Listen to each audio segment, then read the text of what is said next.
बहुत समय पहले एक घने और अंधकारमय जंगल में कौवों और उल्लुओं का राज चलता था। दिन में कौवों का आतंक था। उनके काले पंख सूरज की रोशनी में चमकते और उनकी तेज आवाज पूरे जंगल में गूंजती।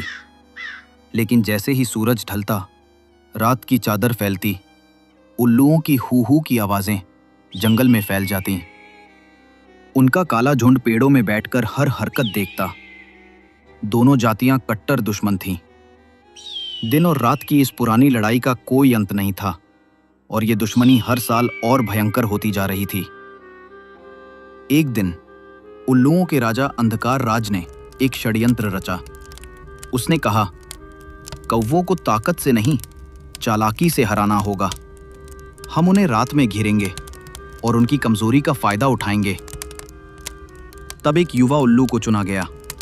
वो तेज और चालाक था, लेकिन किसी ने नहीं जाना कि उसकी चालाकी कितनी घातक साबित होगी।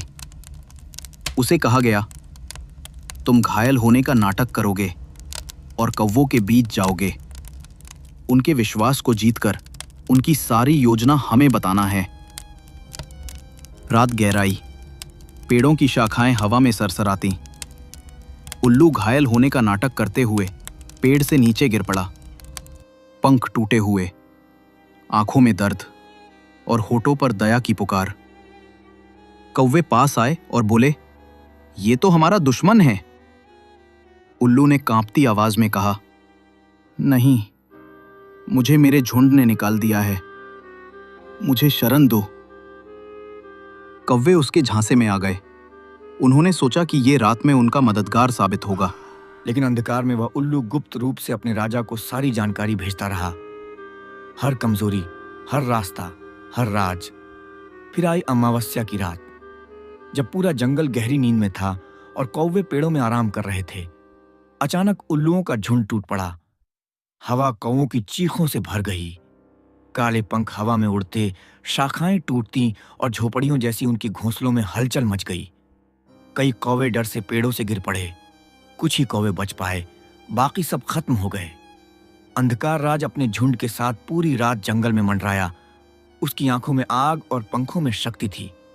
हवा में उसकी हू हू की गूंज डर और रहस्य का एहसास कराती थी। और उसी रात से कौवे और उल्लू हमेशा के लिए कट्टर शत्रु बन गए। कहते हैं कि आज भी जब अमावस्या की रात आती है, जंगल में कौवों की चीख और उल्लू की हू हू की आवाज गूंजती है। जो भी जंगल में उस रात जाता है, वह डर और सस्पेंस में डूब जाता है। ये कहानी हमें सिखाती है कि दुश्मन चाहे कितनी भी मीठी बातें क्यों न करे, उस पर आंख मूंद कर भरोसा करना विनाश की ओर ले जाता है।